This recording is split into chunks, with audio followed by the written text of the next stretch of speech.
Hey, this is Tony, and in today's video I'll be teaching you a few ways you can save money. These are all the tips that I use on a regular basis myself, and I'm pretty sure you're gonna find them as useful as I do. Tip number 1, think of the cost of the item in relation to your income. What do I mean by that?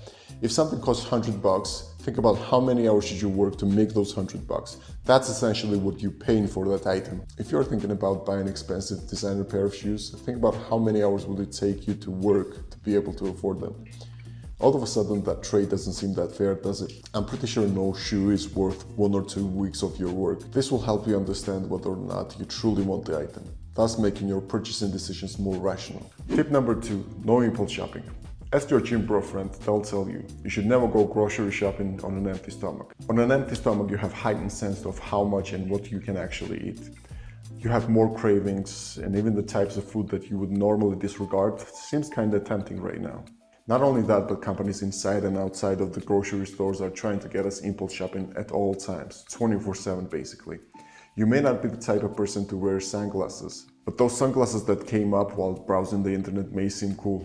Or you may not need the 11th pair of jeans, but those jeans look real nice on that person in the picture. No matter what it is, impulse shopping is a big thing, and I'll give you 3 tips to help you avoid them. Tip number 1 is the most obvious. Shopping lists. Just write down everything that you need and make sure you stick to it. Second, this is quite a trick. Give yourself some waiting period. Impulse shopping is all about the reaction you have to the impulses given to you. So letting your feelings die down a little bit is the best thing you can do. You can experiment with different time frames, but I would suggest at least 24 hours before purchasing the item. And in most of the cases, I guarantee you wouldn't even remember what it was. Tip number 3, avoid shopping at all when emotional. Whether you're hungry, happy, sad, or whatever else, we tend to be quite irrational, and thus we make poor decisions. So you might want to learn how to identify those cases and reserve shopping for the cases when you're not feeling that way. 3, saving systems. The bank that I use has this feature where every time I use my card, X amount of money goes to my savings. Let's just say I bought myself a lunch for $10. My balance goes down by $11, $10 for the lunch, and $1 goes into my savings. This is an amazing feature because I don't have to think about saving money, it just happens automatically. So maybe your bank has something similar they can offer you. Or you can come up with your own system. For example, back in the day when I used to use cash as well as card, I had this system. Every time I would come home, I would take any chunk of change I had in my pocket and put it in the savings jar. I just followed that made-up rule, and honestly, I was pretty surprised how much I was saving. Obviously, you don't have to follow this exact system. You can come up with your own. Just make sure it's easy and you stay consistent. Tip number 4, no indulgements on the payday. What do most people do? They get a paycheck, they pull out. And it doesn't take very long for them to be scratching their pockets for a chunk of change. Let's go the opposite way.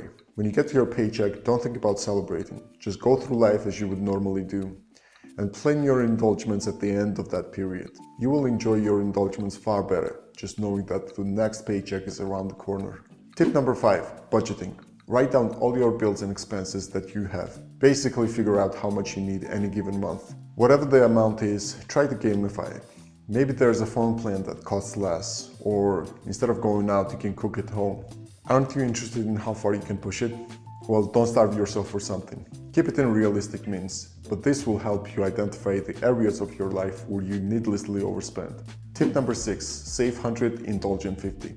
This is a tip for those who need extra motivation to do it. Let's set the rule. For every $100 you save, you indulge in 50. This will help your basic human nature to get that immediate satisfaction that it craves for.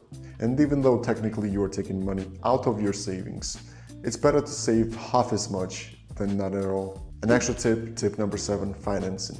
I would suggest staying away from financing, but if you really need to, figure out the actual cost of the item. When we think about financing, we think about monthly payments, but that's not true cost, is it? Figure out how many payments you would be making and how much is each payment. Multiply the two, and that's real cost of the item. And I would really suggest making your decisions based on that cost.